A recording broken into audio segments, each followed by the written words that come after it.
ደንጋጭ ነገር ተፈጠረ። ብሩክ እና አለም ከባድ ነገር አጋጠማቸው። አበዱ። ሁሉንም እረሱ።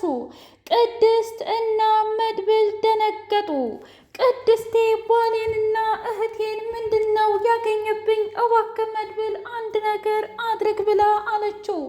በፍጹም ምን እንደሆኑ እኔ ምን አውቃለሁኝ ቅድስቴ፣ እባክሽን የሆነ ነገር አድርጌ እያለ ቢለምናትም እንኳ አለምና ብሩክ ግን እስ በራሳቸው ተዋደውና እንዲሁም ፀጉራቸውን ንቅልቅል ብለው አንቺ ማነሽ አንተ ማነህን ማለት ቀጠሉበት።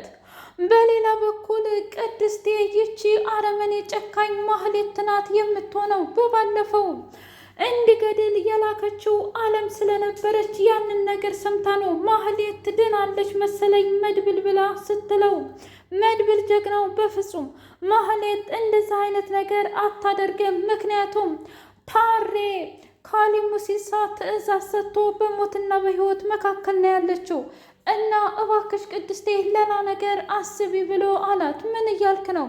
ሌላ ነገር ምን እንዳስብ ነው የምትጠብቀው? መድብል በፍጹም ይሄ ነገር ሊሆን አይችልም፣ ባሌ ሊያብድብኝ አይችልም ብላ አለች።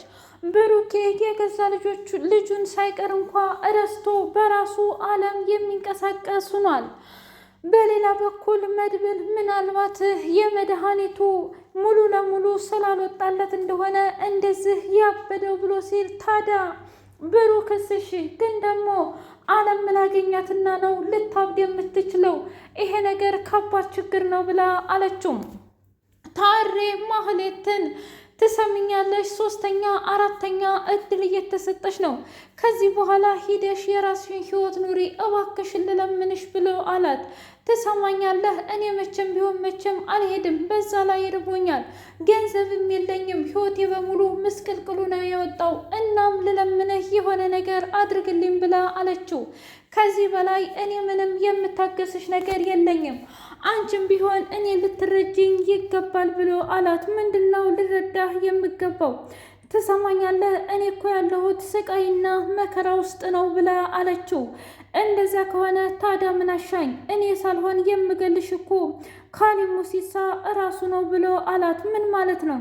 አዎ የእውነት ካሊብ ይገልሻል። ስለዚህ ካልመረጥሽ እዛው ገሎሽ የፈለገውን ነገር ሊያደርግሽ ይችላል እና ከዚህ በኋላ እኔ እጄን አንስቻለሁኝ ብሎ አላት። እንደዚህ ልትጨክንብኝ? ታዲያ ምን ላድርግሽ?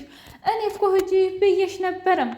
ዳጣና ማህሌት መንገድ ላይ ተገናኝተው እባክሽ ዳጣ ገንዘብ ስጭኝ ዳቦ የምበላበት፣ እናም ጸበልም እሄዳለሁ ብላ አለቻት።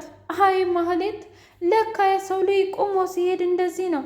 አንድ ቀንም ቢሆን እንደዚህ ትሆኛለሽ ብዬ አላሰብኩም ነበር ብላ ስትላት፣ ምን ማለት ነው ደግሞ ይሄ? እንደዚህ ሰው እጅ ላይ ወርቀሽ ገንዘብ ትለምኛለሽ ብዬ ነዋ። አየሽ በቁምሽ እንደዛ ያሰቃይሻቸው የቅድስትና የብሩኬ እንባ ነው እንደዚህ ያደረገሽ። ሌላውን ተይው። ቀን ብሩኬ ላይ ያደረግሽው ነገር እንኳ ዋጋ እያስከፈለሽ ነው ብላ ስትላት፣ ለማንኛውም እሱ ነገር አሁን ላይ ገብቶኛል። አሁን የምፈልገው ገንዘብ ብቻ ነው ብላ አለቻት። እኔ ምንም አይነት ገንዘብ የለኝም፣ አሁን ሂጂ ለማንኛውም ብላ ባዶ እጇን ሰደደቻት። ዳጣ ነገሮች ሁሉ ግርም አላትና አምላኬ ሆይ ከዚህ ነገር መማር አለብን። የሰው ልጅ ለካ ቁሞ ሲሄድ ጤነኛ ይመስላል።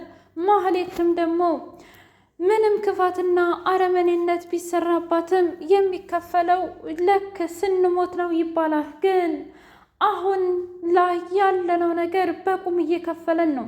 እሷም እኛ ላይ ያደረገችው ነገር በሙሉ ዛሬ አታ ጎዳና ላይ እንድትወጣና የሰው መሳቂያ መሳለቂያም ሁናለች ብላ ዳጣ ዝም ብላ ተመስጣ ብቻዋን እያወራች መሄዱን ቀጠለችበት። አለምና መድብል ሰክሮ እኔ ምልሽ አሁን አንቺ ሴት ነሽ እንዴ? ጭራሽ እኮ መላጣ ነው የምትመስሊም ብሎ አላት። ምን እያልክ ነው? የእውነት አሁን በስካር መንፈስ እኔ ጋር አብረሽ ለማደር እያሰብሽ ከሆነ የእውነት ይቅርብሽ። ምክንያቱም እኔ እንደ ማንኛውም ወንድ አይደለሁም፣ ከሰገን ውጪ ማንም ሴት አይትታየኝም ብሎ ሲላት፣ ለመሆኑ ምን ያህል ብታፈቅራትና ብትወዳና ይሄን ሁሉ መስዋዕትነት የምትከፍልላት ብላ አለችው።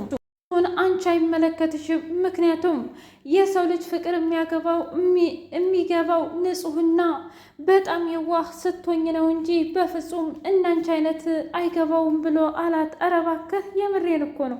እንዳንቺ አይነት ዝም ብሎ የማይረባ ነገር ሊገባና ሊረዳ አይችልም። ስለዚህ አርፈሽ ብትቀመጪ ይሻልሻል ብሎ ሲላት፣ እውነትም እናንተማ በጣም አረመኔና ጨካኝ ሆናችኋል ብላ አለች። ምን ማለት ነው ደግሞ ይሄ? በቃ ተይው፣ አሁን ስለማይገባሽ ማውራት አልፈልግም። ውድና የተከበራችሁ የህያ ቤቴ ቤተሰቦች እንዴት ናችሁ? ሁሉ ሰላም፣ ሁሉ መልካም። እኔ እግዚአብሔር ይመስገን ሰላም ነኝ፣ ደህና ነኝ። ለዚህ ቻናል አዲስ የሆናችሁ ሰብስክራይብ እያደረጋችሁ ቤተሰብ ይሁኑ። ነበር ቤተሰቦቼ ስለምትከታተሉኝ እጅጉን አድርጌ አመሰግናለሁ። እጅግ አስተማሪውና አጓጊው ምሳሌ ድራማ እንደቀጠለ ይገኛል። መድብልና ታሬ ቁጭ ብለው እኔ ምልህ እቅድና አላማህ ምንድን ነው? በዛ ላይ ደግሞ ፊትህ እኮ ዛሬ በጣም ቀልቷል፣ ትክክል አይደለህም እንዴ መድብል ብሎ ሲለው፣ ነገሮች ትንሽ ተወሳሰቡብኝና እኮ ትንሽ ጠጣሁኝ ብሎ አለው። መድብል አንተ እኮ የኛ አርአያ ነህ እና እንዴት እንደዚህ አይነት ነገር ልታደርግ ትችላለህ? ብሎ ሲለው አንዳንድ ጊዜ እኮ የሰው ልጅ ፍጹም ሊሆን አይችልም። ደግሞም ከእናንተ መማር ነው እንጂ ያለብን። እባክህ ከዚህ በኋላ እንዳትጠጣ እና ቤት ውስጥ ሰላም አይደለም ወይ ብሎ ሲለው፣ አለም የምትባለዋ ሰላም ይንሳትና ሰላም እየነሳች ነው። እሱ ብቻ መሰለህ እንዴ? ነገሮች በሙሉ እየተወሳሰቡብኝ ነው። ምን እንደማደርግ አላውቅም ታሬ ብሎ አለው። አዎ ካሌብ ራሱ ግደላትና ማህሌትን አበባ አስቀምጣለሁ ብሎ አለኝ። ምን? እኔ ግን ሁለተኛ ሶስተኛ እድላለሽ ሂጂ ብዬ ስላት፣ እሷ ደግሞ ምንም የምበላው የምጠጣውም ገንዘብም የለኝም የት ነው የምሄደው ብላ አለች ብሎ ሲለው፣ ታሬ መቼም አንተና እኔ እንተማመናለን አይደል? ማፊያ ስትሆን ከዕለታት አንድ ቀን ልንከዳዳ እንችላለን ብሎ አለው። ቢሆንም ግን እኛ ስማችንን ይዘን መኖር አለብን እና አንተ ወደፊት እቅድና ዓላማ ምንድን ነው ብሎ ሲለው፣ እኔ በቀል ነው የምፈልገው። ምን? እስኪ ንገረኝ፣ ማንን ነው መበቀል የምትፈልገው ብሎ ሲለው፣ ተወኝ ብቻ አሁን ልነግርህም ሆነ ላስረዳህ አልፈልግም። ግን ደግሞ የምበቀለው ሰው አለኝ በህይወቴ በጣም የተጫወተብኝና እንዲሁም ደግሞ ለስቃው ላስከፈለኝ ነገር እኔም ላስከፍለው እፈልጋለሁኝ ብላ አለች። ምን? አዎ የምሬን ነው። ስለዚህ ምን ማድረግ እንዳለብኝና እንደሌለብኝ ራሱ የማውቀው እኔም ብቻ ነው። እባክህን ተወኝ ብላ አለች። ቆይ እኔ ግን አንድ ያልገባኝ ነገር አለ። እሱም ደግሞ ምን መሰለህ? እውነት ለመናገር እንዴት እንደዚህ ሊሆን ይችላል ብላ ስትል፣ መሆን ያለበት ነገር በሙሉ ሆኗል እና ከዚህ በኋላ የምፈልገውን ነገር አደርጋለሁኝ። እባክህን ተወኝ ብሎ አለው። ቢሆንም መድብል እባክህ ተረጋጋ ብሎ ሲለው፣ እንደዛ ከሆነ ጥሩ እኔ እረጋጋለሁ። ግን ደግሞ ታሬ አንድ ነገር ቃል እንድትገባልኝ ይፈልጋለሁ። የቱንም ያህል ካሊብ ሙሲሳ ማህሌትን ግደላት ቢልህ እኔ ማስወገድም ካለብኝ እኔ ነኝ ማስወገድ ያለብኝ። እና ደግሞ እሱ ብቻ ይመስልሃል እንዴ? እሺ ምንድን ነው? አበባ ማስቀመጥ ካለብኝ አበባ የማስቀምጠው እኔ ነኝ እንጂ ካሊብ አይደለም። የካሊብን እያንዳንዱ ግብረ አበሮችን አስወግዳቸዋለሁ ብሎ አለው። ግን እኔም እኮ አለው አንተና እኔማ እንደ ወዳጅነታችን እንቀጥላለን። ደግሞም አሁን ልብ ለልብ ተገናኝተናል አይደል? አንተ ምን እንደምትፈልግ እኔ ምን እንደምፈልግ ጠንቅቀን እናውቃለን። እና ምናልባት አሳልፈ ስጠኝ ብልህ እንኳ አሳልፈ ሳሰጠኝ የሆነ ነገር መፈለግ አለብህ። እኔም እንደዛው እንጂ በፍጹም ልንካካድ አንችልም ብሎ ሲለው፣ እሺ ይሄ ቃሌ ነው፣ እኔ መድብል ደግሞ ቃሌን የምጠብቅ ሰው ነኝ ብሎ አለው። ማህሌትና አለም ፊት ለፊት ተፋጠጡ። ምንድን ነው የምትፈልጊው ብላ ስትል፣ ብሩክን ብልከው ብሩክ አልገደለሽም፣ ምክንያቱም በጣም ቦጅቧጃና አዛኝ ልብ ስላለው። ምን? አዎ ግን ደግሞ ቅድስትና ብሩክ በፍጹም አንድ ላይ መሆን የለባቸውም። እኔ ባለ ሀብት ላዳድራት ነው እና ታዲያ ከኔ ምን ፈለግሽ? አንቺ ከብሩክ ልጅ እንዲኖርሽ እፈልጋለሁ። ምን? አዎ ልጅ እንድትወልጂ እፈልጋለሁኝ። ከዛ የእንጀራ ገመዳቸውን ፍቅራቸውን በሙሉ ትበጣጥሽልኛለሽ ብላ ስትል እንዲህ አይነት ነገር አላደርግም። ቆይ አንቺ እንደፈለግሽው ለምንድን ነው የማደርገው ብላ አለች። ምን ማለት ነው ደግሞ ይሄ? እኔ ምልሽ አንቺ ግን አብደሻል እንዴ? የእውነት አሁንስ እያበርሽ ነው መሰለኝ። አላደርግም እኔ ሲጀመር ልሄድ ነው ብላ ስትል እኔ እኮ አለም ነኝ የምፈልገውን ሰዓት አገኛለሁ እንጂ ማንም ትቶኝ አያውቅም ብላ ማንቁርቷን ይዛ ገተተቻት። ዳጣና ቅድስቴ እሺ ባክሽ አዳርሽ እንዴት ነበረ ብላ ስትል ዳጣ መቼም ታውቂያለሽ፣ ለአንቺ ብነግርሽ ትቀልጅብኛለሽ እንዴ? ለምንድን ነው የምቀልደው? እስኪ ንገሪ። ግን ደግሞ አንድ ነገር እየተሰማኝ ነው። ብሩክ የሆነ ነገሩ እየተንቀሳቀሰ ይመስላል። ምን እንዴ? ዳጣ ደግሞ እንዳልገባሽ አቱኛ እና ታዲያ ደስ የሚል ነገር እኮ ነው። ይሄ ነገር እኮ ነው እምልሽ። ይህንን ነገር ግን እንዴት ማስረዳት እንዳለብኝ አላውቅም። ምናልባት ማታ ጠጥቶ ስለነበረ ላያስታውስ ይችላል። እኔ ግን በደንብ አድርጌ አስተውየዋለሁ ብላ አለች። ማስተዋል እኮ ጥሩ ነገር ነው ቅድስቴ። ከምንም በላይ ብሩክና አንቺ አንድ ላይ ሆናችሁ ህይወታችሁ እንድትቀጥሉ እፈልጋለሁኝ ብላ አለች። ብሩኬና ምሳሌዬ ላቸው ተቀምጠው እያወሩ አባዬ አሁን በቃ ጥሩ ሰው ሆንክ ማለት ነው? ተስተካከልክ እንዴ ብላ ስትለው አዎ እውነት ለመናገር ልጄ በባለፈው ያልኩሽን ነገር እርሹ እና አንድም ነገር እንዳልሰማሽ አድርጊ ብሎ ሲላት እሺ ቅድስቴ እኮ ያለችኝም በሙሉ ሰምቻለሁ።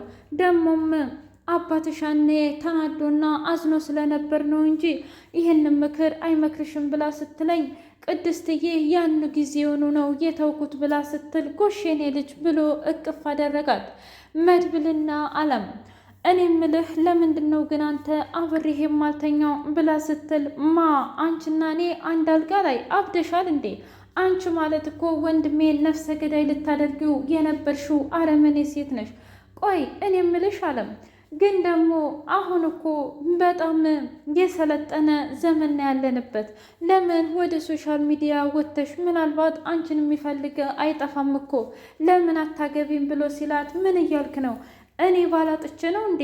መቼም ባላግኝተሽ አይደለም አይደል እንዴ እንደዚህ ቁመሽ የቀረሽው? ስለዚህ ማስተዋል ካቃተሽ ጊዜሽን ተጠቀሚበት። ግን ደግሞ እኔ መድብል ዝም ብዬ የምገኝ አይነት ወንድ አይደለሁም ብሎ አላት። ኧረ እባክህ እንደዛ ከሆነ እኔ ደግሞ ማን እንደሆንኩኝ አሳይሃለሁም ብላ ስትለው ችግር የለውም እንግዲህ ወይ አንቺ ወይኔ እናሸንፋለን ብሎ አላት። ቅድስትና አልማዝ ቅድስቴ አለምን ማስጠንቀቂያ ሰጠቻት። ከዚህ በኋላ አርፈሽ ተቀመጪ፣ በእኔና በብሩኬ መካከል በልጄ ምሳሌ መካከል እንድትገቢ አልፈልግም ብላ ከባዱን ማስጠንቀቂያ ስጥት አደረገቻት። ውድ የህያ ቤቲ ቤተሰቦቼ የዛሬው ምሳሌ ይህን ይመስል ነበር። በቀጣይ ቪዲዮ እስከምንገናኝ ሼር፣ ላይክ፣ ሰብስክራይብ እያደረጋችሁ ቤተሰብ የሆኑ ውዶቼ